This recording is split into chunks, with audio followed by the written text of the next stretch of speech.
Udah nyala itu dari tadi. Hah? Udah nyala? Udah, jangan cus. Nggak ada suaranya. Oke.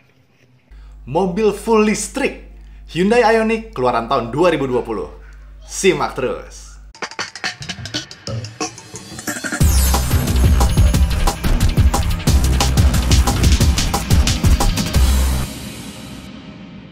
Terima kasih kepada apartemen Grand Dikasih Jatiwarna yang sudah memberikan izin lokasi syuting video ini. Dan terima kasih banyak kepada Hyundai Cibubur atas ketersediaannya dalam sesi interview terkait mobil full listrik Hyundai Ioniq ini.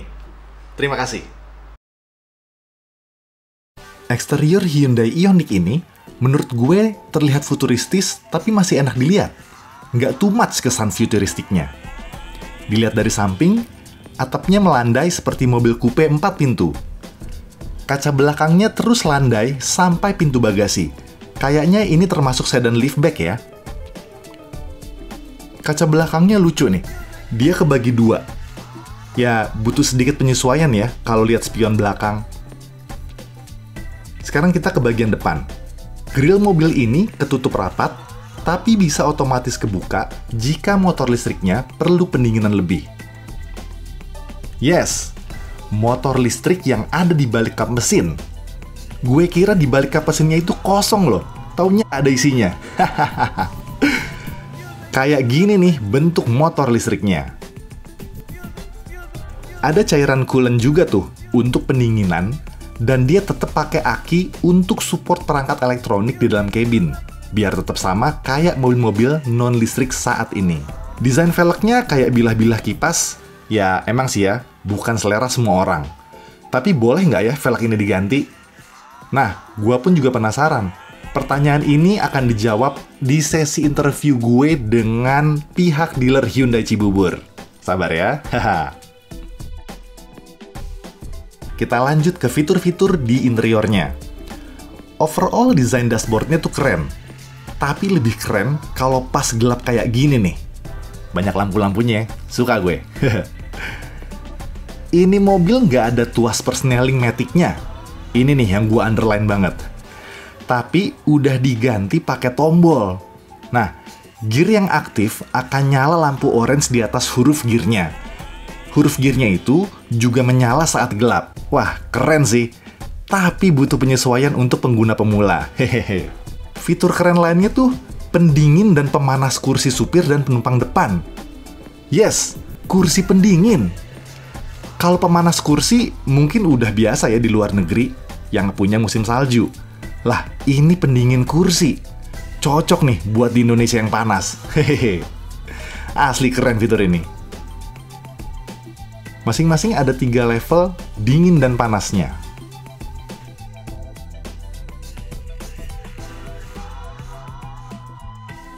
Untuk AC udah digital. Ada fitur driver only yang ngebuat blower AC-nya yang hidup itu cuma untuk sisi supirnya aja. Ini untuk ngehemat baterai, khususnya kalau lagi urgent. Misalnya baterai lo udah tipis banget gitu ya. Naikin suhu dan atur speed blower juga pakai tombol digital. Head unit juga berfungsi sebagai MID, yang bisa kasih info penggunaan baterai dan apa aja yang mengkonsumsi baterainya. Mobil ini sudah ada driving mode-nya, yaitu normal, sport, dan eco yang masing-masing bisa merubah warna cluster meternya. Dia juga punya pedal shift, tapi bukan untuk oper gigi. Pedal kiri ini untuk naikin level charging baterai, dan pedal kanan untuk turunin level charging baterai saat lepas gas. Makin tinggi levelnya, makin berasa efek engine brake-nya. Beli Ioniq jelas dapat portable chargernya. Colokannya sama kok dengan colokan listrik yang ada di rumah. Dan ketika ngecharge, kita bisa lihat status charging di cluster meter dan berapa lama lagi sampai baterainya itu full 100%. Ada juga lampu indikator charging baterai di atas dashboard yang bisa dilihat dari luar mobil. Wah, beneran kayak handphone nih mobil ya. Hehehe. Anyway, ownernya juga sudah punya wall mount charger yang kebetulan dia dapatnya free karena beli mobil di saat promo. Wah, beruntung banget doi. Untuk charger, termasuk wall mount chargernya, akan gua bahas detail saat interview ownernya, oke? Yap, gua pun akan interview perwakilan dari Hyundai Cibubur. Gua akan tanya-tanya terkait mobil Hyundai Ioniq ini. Tapi sebelumnya, gue juga akan tanya interview daripada owner si mobil ini, berapa daya listrik rumahnya dia yang ideal buat ngecharge biar nggak jepret, berapa pajaknya, gimana impresinya selama dia memiliki mobil ini. Langsung aja ya, buat referensi lo, simak terus. Halo Mas sama Mbak, apa kabar? Alhamdulillah. Sehat ya, Alhamdulillah ya. Tolong sebutin merek sama tipe dan tahun pembuatan mobil ini. Merek mobilnya Hyundai Ioniq, signatur tahun 2020. Wah, Insya Allah. mantap. Oke, bisa tolong diceritain saat beli mobil ini dapatnya apa aja sih? Dapat charger nggak? Namanya mobil listrik ya, bagaimana kalau kita beli handphone, dapatlah chargernya. Oh, dapat charger ya? Kalau mereka sebutnya itu charger portable. Oh, charger portable. Charger portable itu istilah mereka, istilah Hyundai itu ICCB. ICCB. Ya. Apa ya namanya? Saya lupa singkatannya itu. Oke, nggak apa-apa. Ya, intinya portable charger. Oke. Terus sama charger yang di tembok dapat apa beli sendiri tuh Mas saat beli mobil ini? Ada lagi, jadi kebetulan karena awal-awal jadi ada promo charger yang namanya wall mount charger.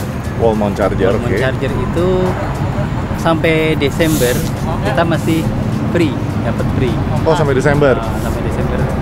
Pembelian sampai Desember masih free. Oh, kalau bisa. Alhamdulillah, kita dapat. Tapi kalau beli untuk mulai Januari itu beli berbayar. Berapa tuh harganya Mas kalau beli? Infonya antara 20 sampai 30 juta. Mantap. Alhamdulillah Mas sama gratis ya. Dapat Ya, free. Ya? Kita Wah. free, termasuk free pemasangan juga. Oh gitu, mantap-mantap. Kalau info dari Hyundai-nya nih, dan sepengetahuan Mas dan Mbak sebagai owner, ada informasi nggak sih kalau beli mobil ini, daya listrik rumah tuh minimal berapa ya? Biar nggak jepret. Kalau berdasarkan chargernya, itu kan yang portable charger itu ada 3 pilihan. Oke. 8 ampere, 10 ampere, sama 12 ampere. Artinya kalau 8 ampere itu sekitar dia nyedotnya 1700 watt. Kalau di listrik di rumah 2200 itu cukup. Oh, buat referensi Mas, saat ini daya listrik rumah Mas dan Mbak berapa tuh? Awalnya 2200. Kemudian karena kita sudah begitu kita pesan mobil ini, terus kita coba hitung-hitung, oh di rumah sendiri pemakaiannya 1500-an. Akhirnya kita tambah dayanya jadi 5500. Oke, 5500. Sepengalaman Mas, dengan daya listrik segitu, Mas colok mobilnya saat di rumah ngecharge gitu, itu harus mati-matiin alat elektronik apa biasa aja? Karena setelah naik 5500, enggak. Kebetulan kita kalau pakai wall mount charger, itu kita setting, wall mount charger itu bisa disetting sampai 32 ampere. Oke. Kalau sekarang saat ini karena masih awal, saya coba dan lihat dayanya 5500. 5500 itu harusnya bisa 25 ampere. Nah, kita setting sementara ini di 16 ampere. 16 ampere ya? 16 ampere itu nyedotnya 3400 watt. Oh gitu. Kalau pas ngecas 3400. Oke. Terus semakin tinggi settingan ampere, ada ngaruhnya nggak? Makin cepet nggak ada proses pengisian baterainya? Iya. Ada. Oh, Jadi ngaruh ya?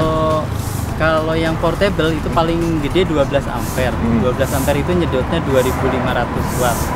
Sebagai gambaran, misalkan untuk ngisi dari 75% ke 100%, kalau pakai portable itu butuh 4 jam lebih. Kalau pakai wall mount charger, saya set 16 ampere itu cuma butuh 3 jam. Wah, lumayan cepat berasa ya bedanya. Iya. Sekali ngisi sampai full charge sih Mas dan Mbak, mobil ini bisa sampai berapa jauh ya? Berapa ratus kilo ditempuhnya? Kalau informasi dari dealer, full 100% itu bisa berapa kilo ya? 330-an. Kira-kira kalau dari Jakarta nyampe kemana? Sampai ke Kendal, Kendal. Sampai ke Kendal. sebelum Semarang. Cuma memang kami belum pernah sejauh itu sih, karena kan ini kan mobil dipakai untuk harian. Oh, oke. Paling jarak tempuhnya 10 sampai 20 km. Oh, sehari rata-rata 20 kilo naik mobil ini ya? Mantap. Rata-rata pemakaian harian itu berapa persen habis baterainya Mbak kalau 20 km? 6-7%. Wah, cuman segitu? Ya. Wah, irit banget ya. Oke, terus mobil ini harus di-charge setiap hari nggak Mas? Atau Mbak? Aturan yang Mas Mbak tahu? Pakemnya memang kita nggak tahu. Oke. Tapi berhubung kita pemakaian sehari itu daya paling 6%. Paling kita juga nggak tiap hari sih. Oh, nggak tiap hari ya? Betul. Cuma kalau memang udah di 70% baru kita cas. Wah, mantap. Terus ada bayangan nggak sih kira-kira ada kenaikan harga bayaran listrik nggak nih gara-gara ngecharge mobil ini? Signifikan nggak? Apa belum ngitung? Apa belum kelihatan? Belum kelihatan. Belum Kelihatan ya? Ayo dah, nggak Tapi apa-apa. secara logika pasti naik sih. Oke. Nggak mungkin nggak. Oke, terus kira-kira nih kalau dikomparasi duit buat bayar listrik versus duit buat ngisi bensin mobil normal bensin gitu, bakal lebih irit mana kira-kira? Ada bayangan nggak? Sebelum kita punya mobil listrik, kita punya mobil bensin. Itu dengan kira-kira yang seperti tadi antara 10-20, kadang-kadang 30 kilo. Itu pengeluaran kita itu per bulan untuk bensinnya 1,5-an. Wow, oke. 1,5 juta ya bensin doang ya? 1,5 juta, betul. Perkiraan kita sih dengan mobil listrik ini penambahan biaya listriknya hitungan kasar kita antara 400 sampai 500 ribu. Jauh ya motongnya ya? Tapi belum terbukti karena kita kan belum ini. Nggak apa-apa, ini gambaran kasar aja Gambaran buat aja. yang nonton. Oke, terus so far Mas dan Mbak punya mobil ini, ada nggak hal yang Mas suka dan ataupun yang nggak Mbak suka juga dari mobil ini? Misalnya Apa yang kalau nggak suka? Ada nggak? Kalau itu kita mungkin agak berbeda ya. Kalau versi saya sama versi suami saya mungkin suka dan tidak sukanya agak beda. Oke, dari versi Mbak dulu deh. Kalau saya mobil listrik ini kan cenderung kan hening, dia tanpa suara sama sekali. Nah, buat saya itu justru karena mungkin faktor tidak biasa ya dengan suara yang sangat halus, yang nggak hampir tidak ada suara. Oke. Itu buat saya itu agak riskan kalau mau jalan. Jadi saya main klakson. Karena umumnya baik pejalan kaki ataupun pengendara yang ada di depan itu tidak menyadari keberadaan saya. Ketika parkir atau kita mau keluar dari parkir itu pun, jadi kita harus ngasih aba-aba dulu. Halo, saya mau keluar loh. Oh, gitu kan. biar orang ngeh ya, karena mobil ini nggak ada Betul, suaranya ya? karena nggak ada suaranya. Gitu. Jadi buat saya itu kan khawatirnya, apalagi kalau dilihat ini ramai anak-anak pejalan kaki, itu kan rata-rata manuvernya tidak terduga kan. Yes. Jadi lebih saya main klakson aja gitu, lebih hati-hati karena halo saya ada di belakang loh. Gitu. Wah, keren banget nih biar berantisipasi. Kalau dari segi Mas deh, Justru saya kebalikannya. gimana tuh? Justru dengan nggak ada suara, buat saya itu ada sensasi berkendara tersendiri gitu. Oh, beda ya? Wah, ini kok asik banget gitu, berasa terbang ya. Iya sih ya Bang. Berasa apa ya? Berasa ya kan biasa ada suara mesin, begitu kita jalan ada suara mesin, ada getaran. Sekarang boleh dibilang getaran nggak ada, noise dari mesin pun nggak ada. Iya. Paling dari suara ban ya kalau saya. Oh, tetap Malah masuk kalau ya? saya kebalikan, saya justru suka yang ini. Berarti kalau Mas lebih cenderung suka ya? Lebih suka. Oke, sekarang kalau dari Mbak, yang Mbak suka dari mobil ini apa? Banyak fitur yang ngebantu saya buat lebih safety di jalan. Begitu, apa itu? Yang namanya itu yang blind spot yang ada di spion. Oh kiri dan iya, kanan itu. bisa nyala tuh ya? Betul. Jadi ketika ada kendaraan lain di samping kanan atau di samping kiri kan dia nyala tuh, dia ngasih warning gitu.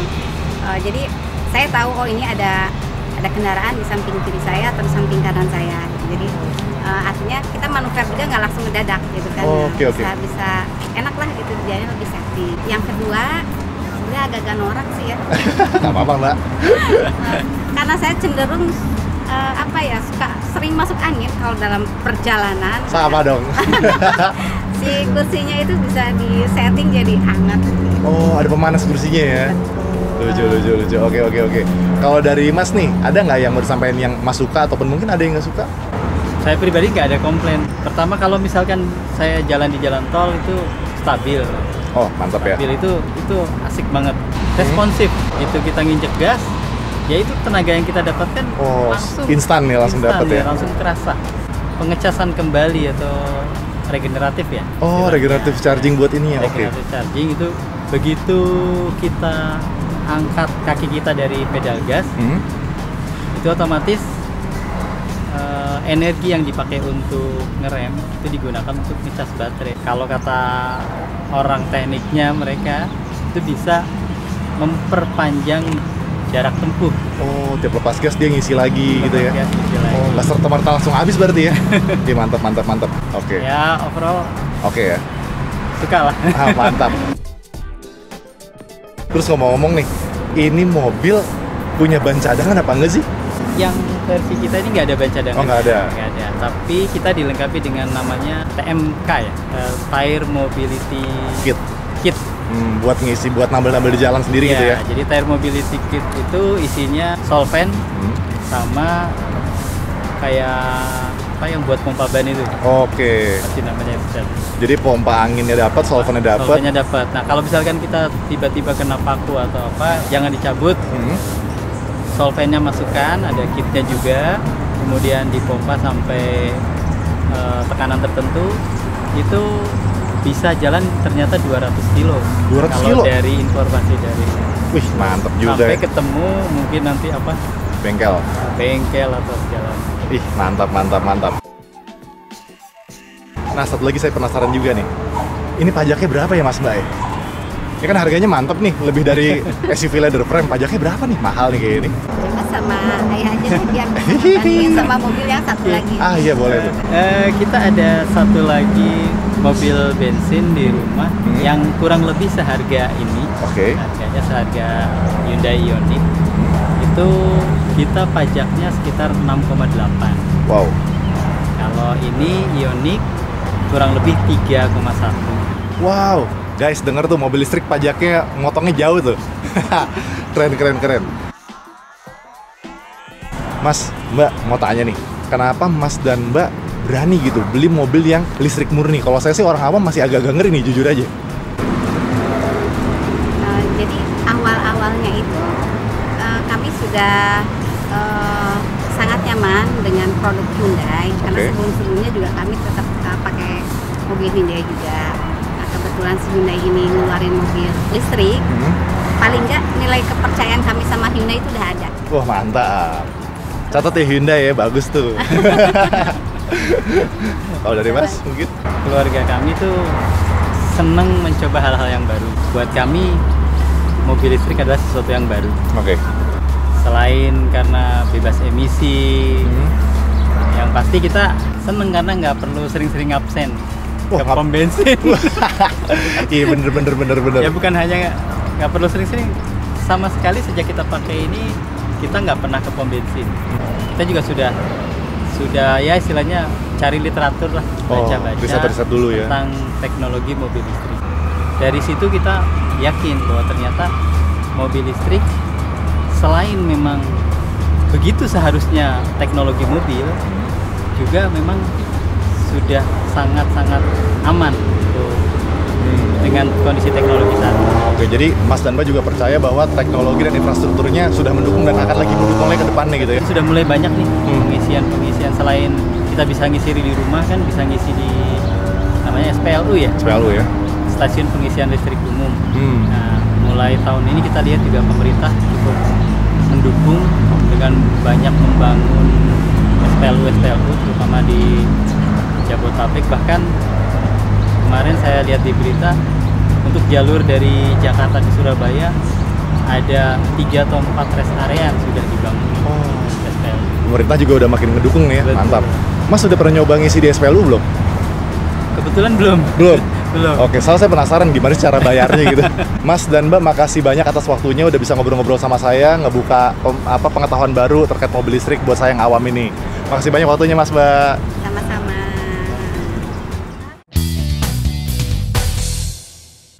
Alright, that's all the video. Semoga bisa jadi sedikit referensi buat lo ya, khususnya buat lo yang pengen beli mobil ini. Oke, sekali lagi terima kasih udah nonton, udah komen, like, and subscribe, karena itu merupakan dukungan yang luar biasa dari lo buat gue dan juga buat channel ini. Sampai ketemu di part kedua, karena di part 2, gue akan interview orang Hyundai-nya, tanya-tanya terkait mobil ini. Gimana sih ngerawatnya, do and don'ts jika ada, dan insight-insight lainnya terkait mobil listrik di Indonesia. Oke, gue Hari Nugroho pamit, sampai ketemu di part berikutnya. See ya!